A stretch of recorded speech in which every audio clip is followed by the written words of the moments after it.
Bonjour à tous, bienvenue dans la matinale du 3 août 2016. Les opinions, nouvelles, recherches, analyses, prix ou autres informations contenues sur cette présentation sont considérées comme un commentaire de marché général et ne constituent pas un conseil en investissement. GKFX n'acceptera aucune responsabilité pour toute perte ou dommage, y compris sans illimité toute perte de profit qui peut découler directement ou indirectement de l'utilisation ou de la confiance sur de telles informations. Alors, je vais regarder si le son est ok pour tout le monde. Bonjour Gérard. A priori, c'est ok. Merci pour les retours. Très bien. Alors, on va pouvoir démarrer. On va faire un point rapidement sur l'opération prise hier matin sur l'euro USD, donc pendant la séance pendant la matinale. Vous le voyez là ici sur mon graphique euro USD, donc on est actuellement juste en dessous du point d'entrée. On a un marché qui est en train de tester finalement le support des 1,12. On a un rebond là qui est en train de s'affirmer, donc ceux qui n'ont pas pris le trade hier, eh bien, il est toujours possible là ici de le prendre au cours actuel en affinant, en ajustant les mêmes niveaux stop loss take profit. Donc moi j'étais entré hier à 1,12 0,64 avec un stop à 1,11,56 et un take profit à 1,12,87. Donc hier on a eu finalement l'analyse était pertinente, hein. Je me suis retrouvé à un moment donné avec 200, 250, 260 il me semble gain latent, et donc bon, le marché a heurté la résistance des 1,1230, il a effectué un rebond baissier, et donc là il est en train de tester un 12, et donc au départ des 1,12 on peut encore acheter l'euro USD en direction d'un 12,30 puis un 13 par extension. Voilà, donc il y a une opportunité au cours actuel sur l'euro USD. Moi évidemment je vais pas la saisir puisque on est sur mon point d'entrée, donc ça m'obligerait finalement à accorder deux fois plus de risques sur un même scénario, donc c'est pas l'idée. Donc on va rester positionné de cette façon-là. Sur le gold aussi, on a pas mal progressé. Donc on est juste en dessous des 1370, on est à 1364 actuellement. Je rappelle que moi je vise 1395, donc là on est à 355 € de gain latent sur l'or, donc c'est plutôt pas mal. Voilà, on va continuer de suivre ça avec grande attention. Alors aujourd'hui on a un petit peu plus de statistiques qu'hier. On a quelques stats qui peuvent driver les cours. On a les PMI et les ISM des services, ainsi que le rapport ADP sur l'emploi américain, qui sera donc publié à 14h15. Donc au niveau des stats, ça commence à 10h avec les PMI des services et composites de la zone euro. On a des anticipations sur un chiffre inchangé à 52,7 et 52,9 pour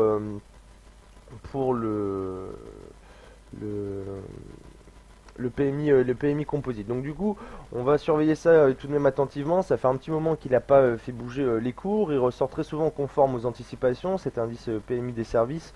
Donc bon, on va y jeter un œil tout de même. L'interprétation, c'est si on a un chiffre au-dessus des 55, ce serait une excellente nouvelle pour la zone euro. Et dans ce cas-là, ça nous aiderait là ici dans notre scénario euro-USD, puisque ce sera un driver aussi pour l'euro et qu'on est acheteur euro-dollar. Donc on va suivre ça. Au contraire, si vous avez un chiffre en dessous des 50, bon, et bien là, ce sera perçu comme une mauvaise nouvelle. On devrait avoir une cassure des 1,12 en direction des 1,1180 puis des 1,1150 par extension si vraiment beaucoup de personnes se mobilisent.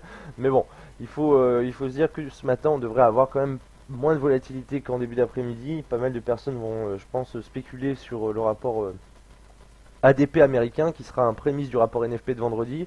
Donc certains vont s'inspirer finalement du chiffre de 14h15 pour essayer de mieux anticiper le chiffre de vendredi 14h30, et donc on devrait avoir de la volatilité en fonction du chiffre attendu. À 11h on aura les ventes au détail de la zone euro qui sont attendues sur un ralentissement de 0,1% contre 0,4% précédemment, donc un ralentissement de 0,3% au final. Donc on attend 0,1 au départ d'un précédent à 0,4, donc finalement une baisse de 0,3. Donc là idem, si vous avez un chiffre en dessous des 0%, ce sera un driver négatif pour la monnaie unique en zone euro, et à contrario, si vous avez un chiffre qui ressort au-dessus des 0,5%, ce serait une très bonne nouvelle. Entre ces deux seuils, à chaque fois que je vous donne deux chiffres à surveiller. Si vous avez un chiffre qui tombe entre les deux, bon, eh bien on ne devrait pas avoir vraiment beaucoup de volatilité, ça devrait ça ne devrait pas en tout cas influencer, impacter les cours plus que ça. 14h15, donc rapport ADP américain, on a un consensus qui anticipe 170 000 créations d'emplois après 172 000 le mois précédent, donc c'est quasiment conforme finalement au consensus, enfin le consensus est quasiment conforme finalement au chiffre précédent. Donc là, si vous avez un chiffre qui ressort entre 165 et 172, voire même 175, je pense qu'on n'aura pas beaucoup de volatilité. Par contre, si vous avez un chiffre qui excède les 175 000 créations d'emplois, ce serait une bonne nouvelle américaine, et à contrario, si le chiffre est en dessous des 165, eh bien ce sera plus mauvais que ce qu'on attend, donc ce sera évidemment haussier pour l'euro USD, puisque ce sera baissier pour le billet vert sur l'ensemble des marchés. Donc on sera bien entendu attentif à cette statistique qui est à mon sens la plus influente de la journée. 15h45, on aura le PMI market des services américains. Lui est attendu à 51 contre 50.9 précédemment, donc une légère hausse à 0.1, donc c'est quasiment semblable à ici au chiffre précédent. Donc là, idem, un chiffre en dessous de 50 ce sera mauvais, un chiffre au-dessus de 55 ce sera bon, donc même interprétation que pour la première stat. Et 16h, dernière statistique, mais qui devrait être au moins aussi influente que le rapport à ADP. Elle pourrait l'être plus en fonction du chiffre ressorti, mais bon, je pense que si on a un gros décalage sur le chiffre, c'est l'ADP qui viendra vraiment driver les choses. Mais 16h, si l'ADP n'a pas fait bouger les cours, 16h il y a une bonne statistique, c'est l'indice ISM non manufacturier qui est attendu en léger repli à 56 contre 56.5 précédemment. Donc là, si vous avez un chiffre qui ressort, je dirais en dessous des 53, ce sera interprété comme décevant. En dessous de 50, ce sera vraiment une mauvaise nouvelle. Et si vous avez un chiffre qui ressort au-dessus de 58, ce sera une bonne nouvelle. Donc là, il faudra suivre ça aussi attentivement. Donc pas mal de choses sur le calendrier éco. C'est propice à ce que la volatilité revienne là ici cette semaine. Hier, on n'a pas eu beaucoup de vol sur l'euro USD. On a eu 30 points d'amplitude sur la journée. Donc nous, on est entré sur un scénario avec une ambition de gain de près de 100 points, on va chercher 85 points, donc c'est vrai que là il nous faut un peu de volatilité pour essayer de réaliser des scénarios à amplitude, je dirais, plus conséquentes que le standard de l'intraday. C'est-à-dire que souvent nous on prend des opérations avec des moyennes de take profit entre 30 et 50 points. Là on a été chercher près de 90 points, donc c'est vrai que voilà, ça va nous aider en tout cas. Le fait est qu'on ait pas mal de statistiques, puisque ça augmente les probabilités d'avoir de la volatilité. Plus vous avez de statistiques, plus on a des chances d'en voir une dévisser, ressortir bien à l'encontre des anticipations, et donc d'engendrer la volatilité. Donc aujourd'hui, avec ce rapport ADP et cet ISM de 16 heures, on risque effectivement de retrouver de la volatilité sur les cours, et c'est tant mieux. Voilà. Alors, du coup, on va passer directement sur les actifs les plus tradés là ici chez nous. Euro USD, vous avez compris le mot d'ordre. Moi, je suis toujours acheteur. Au cours actuel, je pense qu'on peut prendre la même opération que ce qu'on a pris hier matin lors de la matinale. Donc, un achat au cours actuel en direction des 1,1230, puis des 1,13 par extension avec un stop soit en dessous des 1,50 pour être vraiment en sécurité, soit un petit peu plus serré. Moi j'ai placé à 11,55 puisque à mon sens mon scénario sera invalidé à partir du moment où le cours cassera cette ligne de tendance et marquera un point bas plus bas que le précédent. Donc voilà, j'ai préféré directement mettre mon niveau de stop juste au-dessus des 11,50. À suivre. Alors on va parler du câble. Le câble, la configuration elle est intéressante. Souvenez-vous, moi je vous avais dit qu'au sein de ce canal, j'allais privilégier les achats. Hier, lors de la matinale, je vous avais expliqué que je redeviendrai acheteur au-dessus des 1,3215. 1,3215 c'était un vrai point pivot. Bon, et bien au-dessus d'un 1,3215, le marché s'est effectivement retrouvé de nouveau directionnel en direction des 161,8 de Fibonacci, puis par extension un 32,75, enfin un 33. Et là, ce qui était intéressant, c'est de voir que les haussiers vraiment étaient bien présents, puisqu'ils ont permis au câble de franchir la borne haute de son canal pour aller atteindre un 33,60.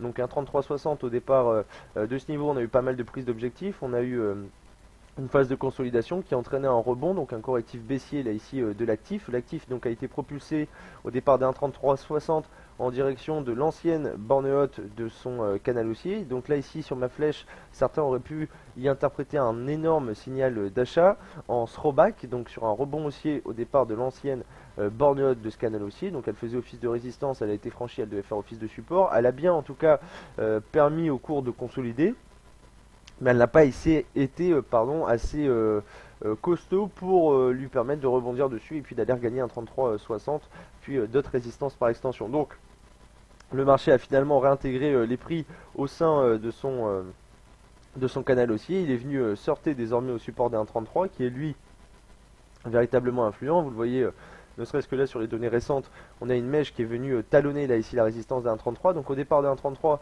on a certaines personnes qui vont effectivement se mobiliser, qui vont se montrer acheteurs sur l'actif. Donc effectivement on pourrait se montrer acheteur au départ des 1,33 en direction là ici des 1,33,30. Mais moi je vais vous dire les choses, je trouve que la configuration là c'est un petit peu tiré par les cheveux parce que on avait un super signal là ici potentiel d'achat avec un stop en dessous d'un 33 et puis un take profit en dessous d'un 33,60. On aurait pu jouer un risk reward intéressant en entrant sur un 33,20, on risquait 30 points pour aller en chercher 40, donc on avait un risk reward positif. Et finalement le marché a cassé cette ligne, il est venu toucher là ici un 33, donc un 33, ok c'est un support, ok on est dans un marché qui est haussier et ça devrait m'inciter à passer à l'action, mais le fait est qu'on est là ici cette borne haute du canal qui est située non loin du cours. Moi ça me refroidit complètement et donc du coup je vais pas acheter le câble au cours actuel. Je vais attendre que le câble franchisse un 33,30 et là j'achèterai le câble en direction d'un 33,60 et sur franchissement d'un 33,60 je pourrais repasser acheteur de nouveau. Donc sur la journée je ne vais pas privilégier de scénario vendeur, je vais privilégier que des scénarios acheteurs sur le câble. Au cours actuel je ne vais pas entrer parce qu'on est trop proche de la borne haute du canal et des 1,3330, mais si on franchit un 33,30 je passe à l'action, je vais chercher un 33,60 et au-dessus d'un 33,60 j'achèterai également en direction de la prochaine résistance. De tête je dirais un 34, je vais vérifier si on n'a pas un autre niveau, non c'est un 34. Voilà, donc sur franchissement d'un 33,60, j'irai chercher un 34. Voilà pour le câble, donc une configuration intéressante, un marché hier qui a été eh bien, assez directionnel, donc à suivre là ici sur cette séance. Euro GBP, on a cassé donc la borne basse du canal haussier, c'était confondu avec le seuil technique des 0,8450, je vais vous retracer cela tout de suite, voilà. Donc on a cassé 0,8450 confondu avec la borne basse du canal, ça a propulsé finalement l'actif en direction du prochain support. Le prochain support était donc situé sur les 0,84 et au départ des 0,84 on amorce un correctif haussier en direction de nouveau des 0,8450. Donc il est vrai que en cas de retour sur 0,8450, si vous avez la possibilité de constater l'amorce d'un rebond baissier, eh bien ça pourrait nous inciter à vendre le marché. Pourquoi? Parce que on aurait une nouvelle théorie de dos à la baisse, c'est-à-dire un alignement successifs des points hauts et des points bas dans le même sens. Donc là on a deux points bas maintenant qui sont alignés à la baisse, on n'a pas encore nos points hauts alignés à la baisse. Si vous avez un prochain point haut aligné à la baisse avec son précédent, donc aligné à la baisse avec celui-ci, ça vous dévoilera une belle opportunité de vente dans l'idéal au départ des 0,8450 en direction de nouveau des 0,84. Donc ça ce sera à suivre là ici au sein de cette journée. On a un marché qui reste tout de même clairement haussier à horizon moyen terme. Maintenant sur du plus court terme on est dans un marché qui est assez indécis. Vous le voyez dans les données récentes, hein, on a eu une phase de consolidation juste en dessous des 0,86. Ensuite on avait, souvenez-vous, un marché qui oscillait au sein d'une configuration d'indécision. Ça nous donnait quelque chose comme ça. D'ailleurs en retraçant cette ligne de tendance j'ai bien fait puisque alors mon Fibo là il n'a pas lieu d'être, mais par contre là cette ligne de tendance elle est pertinente puisque vous voyez on a un rebond, deux rebonds, trois rebonds, près de 4 rebonds, et là on vient d'avoir un cinquième rebond puisque c'était confondu en fait avec le niveau des 84. Donc regardez ce que ça donne à court terme. Vous voyez à court terme le rebond sur les 0,84 était confondu avec cette ligne de tendance. Donc là c'est vraiment intéressant. C'est vraiment intéressant puisque du coup si on vend au départ de 0,8450, je vais plus aller viser 0,84 mais je vais viser là ici l'extension de cette ligne de tendance. Donc ça va me permettre d'affiner mon niveau d'objectif et d'avoir un niveau d'objectif moins élevé qu'anticipé. Bon, et bien écoutez, à suivre. En tout cas, ce qui est certain, c'est que franchissement de 0,8450, je changerai mon fusil d'épaule, je pourrais devenir acheteur. Mais là, tant que le cours aussi en dessous de 0,8450, eh bien je m'attends à un potentiel scénario vendeur au départ d'un rebond baissier sur 0,8450. Et donc en direction, là ici, de l'extension de cette précédente ligne de tendance, ce qui nous donnerait une ambition de gain aux alentours des 0,8420, je pense, 0,8415, c'est à peu près ça. Donc voilà, à suivre sur l'euro GBP. J'ai pas envie de me placer au cours actuel puisqu'on est à contre tendance du précédent mouvement de court terme, vu qu'on a cassé ce canal haussier. Maintenant, je vais pas non plus vendre le marché puisqu'on a un potentiel correctif assez conséquent, donc je vais attendre que le marché revienne sur 0,8450, voir la réaction du cours. Si on rebondit à la baisse, je me porterai vendeur. Et si on franchit le niveau, je changerai mon fusil d'épaule. Voilà, donc à suivre là ici sur l'euro GBP, une opportunité qui devrait arriver dans peu de temps. Le gold, on en a parlé tout à l'heure très brièvement. Là, on a une phase de consolidation, on est toujours sur 1364 $. On a une résistance bien connue des cours sur 1370 $. On va se dire les choses, c'est difficile maintenant d'entrer sur l'or. On est déjà très haut perché. Si on veut placer un niveau de stop loss pertinent, il faudrait aller viser les derniers points bas. Les derniers points bas, certains pourraient y voir un trade en plaçant un niveau de stop en dessous là ici de ces points bas de court terme. Moi je pense que vraiment dans l'idéal il faut placer un stop maintenant en dessous de 1350 pour vraiment être en sécurité. Je pense que le meilleur niveau de stop c'est même en dessous de cette ligne là ici de tendance. Vous vous souvenez, elle était vraiment pertinente. Là ici regardez le nombre de rebonds haussiers, là ici deux rebonds baissiers, là ici des rebonds baissiers, des rebonds haussiers. Vraiment cette ligne de tendance a bien lisser les cours en tout cas à court terme sur les données récentes. Donc un stop en dessous de 1350 et en dessous de cette ligne nous donnerait finalement un niveau aux alentours des 1345. Moi je pense que c'est vraiment un bon niveau de stop si vous souhaitez acheter le gold en direction des 1395 voire 1400 comme on l'avait évoqué sous les 61,8 de Fibonacci retracé à moyen long terme. Donc ça, pour moi c'est le niveau de stop le plus pertinent. Après voilà, certains y verront l'opportunité certainement d'appliquer un trading plutôt agressif avec des stops placés en dessous là ici des précédents points bas. Vous voyez, on a effectivement une zone de support là ici sur 1362, on a plusieurs points bas alignés sur ce niveau là, ça faisait office de résistance avant que ce soit franchi, puis on a directement rebondi dessus. Donc certains ils verront la possibilité de placer un stop juste en dessous de 1360 et donc d'acheter au cours actuel et d'aller chercher 1370. Moi je vous dis pourquoi pas, mais c'est pas un scénario sur lequel moi je vais me positionner. Je trouve que le stop loss il est un peu trop agressif là ici. Si j'aligne les précédents points hauts du cours, ça va me donner des points hauts alignés à la baisse. Mes points bas ils sont alignés à la hausse. On devrait avoir là ici sur le gold tout de même une opportunité directionnelle à court terme, je dirais de faible amplitude, puisqu'on va utiliser la méthode de la balançoire. On va s'inspirer de l'écart entre les points bas et les points hauts du triangle, donc 1362, 1366, ça nous donne 4 $. 4 $, donc si on franchit la borne haute sur 1365, on irait chercher 1370. Donc ce serait pertinent. Effectivement, après coup, je me dis que c'est quand même un scénario qui se tient. C'est quand même un scénario qui se tient. Si on franchit la borne haute, on prend le trade. Donc si vous avez une clôture de chandelier au-dessus des 1365,50 voire des 1366 pour être un petit peu plus safe, vous entrez, vous allez chercher 1370, vous mettez un stop loss en dessous des précédents points bas qui sont situés ici sur 1363. Ça peut se tenir, je trouve que c'est un peu agressif pour un scénario gold, mais ça peut se tenir. Donc voilà, à suivre sur l'or, une opportunité technique intéressante qui pourrait tout de même se profiler. Je la trouve un peu agressive, mais pour du court terme, c'est vrai que finalement, non, ça se prête bien au jeu. À suivre en tout cas. DAX, DAX on est clairement baissier. CAC, on est clairement baissier aussi. On a cassé tous les niveaux influents. Là, on a amorcé sur le DAX un rebond baissier au départ de 10 180. 10 180, c'était un niveau qu'on a beaucoup surveillé la semaine dernière et même la semaine avant. Un niveau sur lequel le marché devait véritablement réagir. Là on a l'amorce d'un rebond baissier au départ des 10 180, donc on est vendeur au cours actuel en direction des 10 100 points. Maintenant il est un peu tard pour vendre le marché, on est très proche de ce niveau de support pertinent. Cassure de 10 100, on ira chercher 10 050 puis 10 000 par extension. Donc voilà, on va privilégier des scénarios essentiellement vendeurs sur le DAX.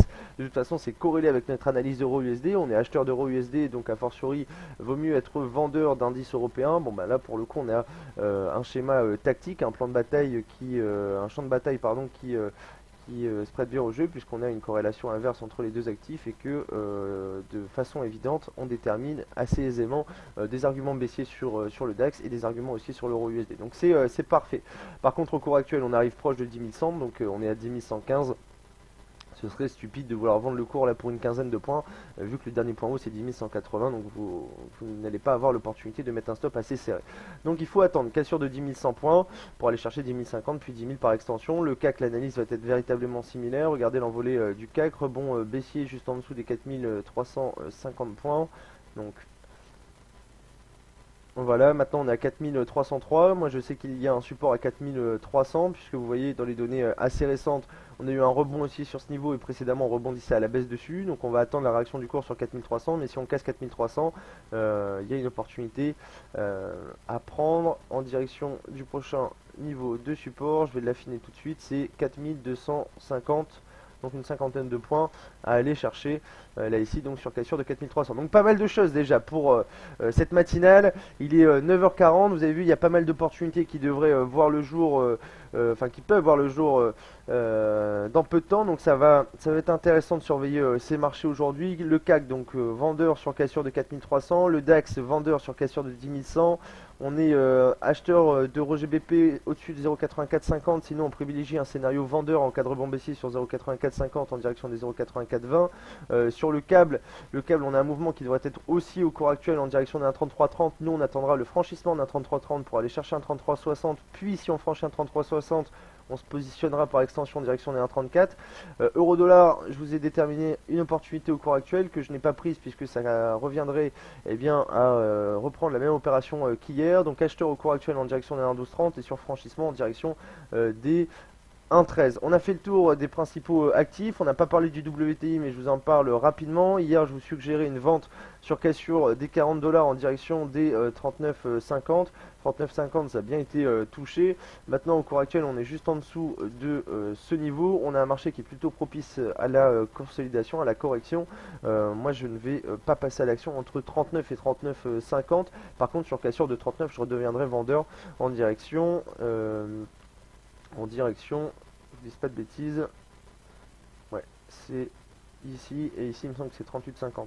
Donc 38,70, il y aura un premier niveau à travailler, et sur les points bas ça nous donne 38, ouais. D'accord.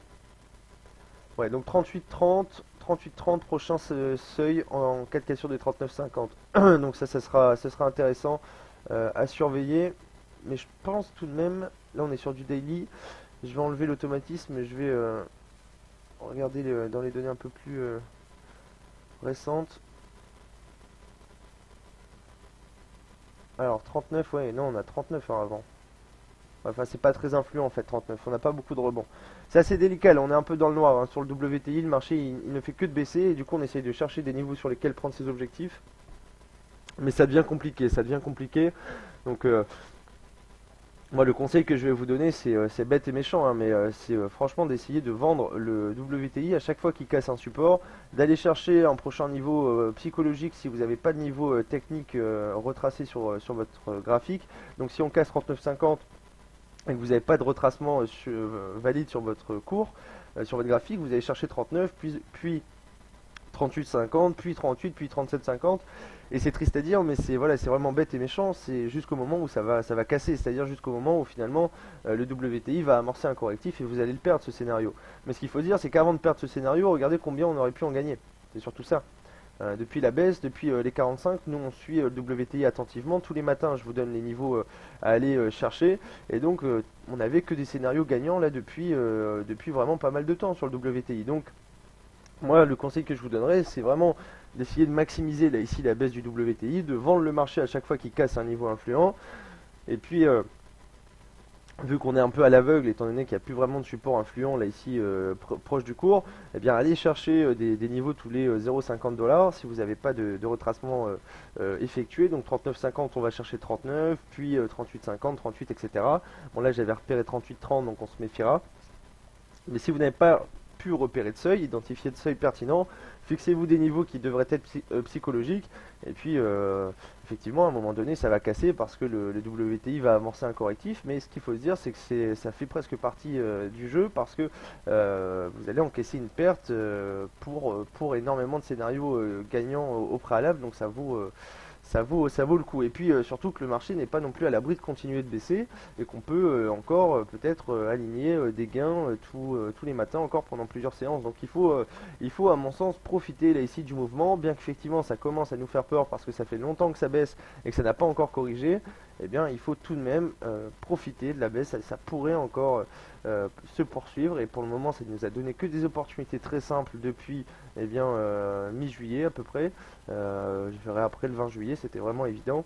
Donc voilà, à suivre sur le WTI. Je vais regarder si on n'a pas de questions sur le chat, et puis on va pouvoir mettre un terme à cette matinale. Je vais en profiter pour boire une gorgée d'eau. Je reviens, je suis à vous d'ici 10 secondes. À tout de suite.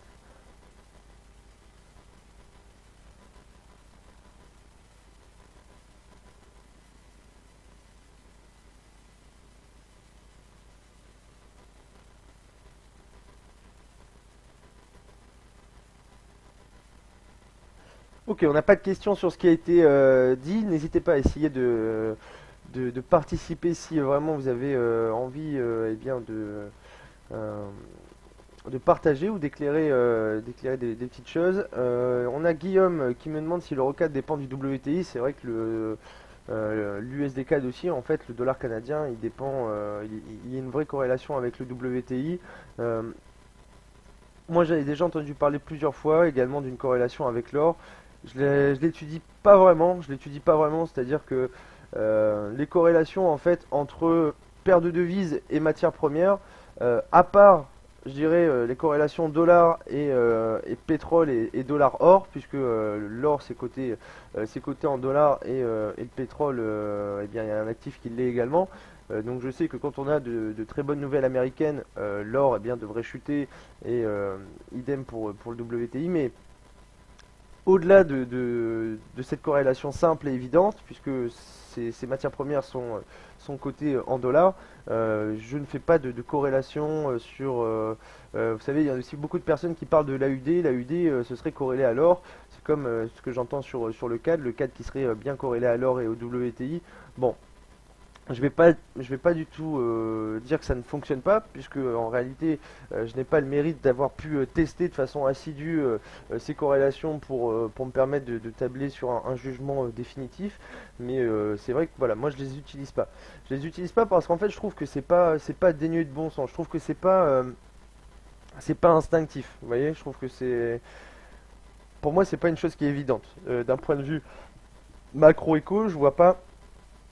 En tout cas, je comprends pas le raisonnement, pourquoi le CAD pourrait vraiment être fortement corrélé au WTI. Alors peut-être que j'ai une lacune à ce niveau-là, et dans ce cas-là, ce serait très intéressant si on a quelqu'un là ici au sein des participants qui puisse m'exprimer le point de vue, et que je puisse essayer de comprendre les choses, parce que on m'a déjà donné quelques versions, j'avais essayé de potasser, et franchement j'avais pas trouvé ça concluant.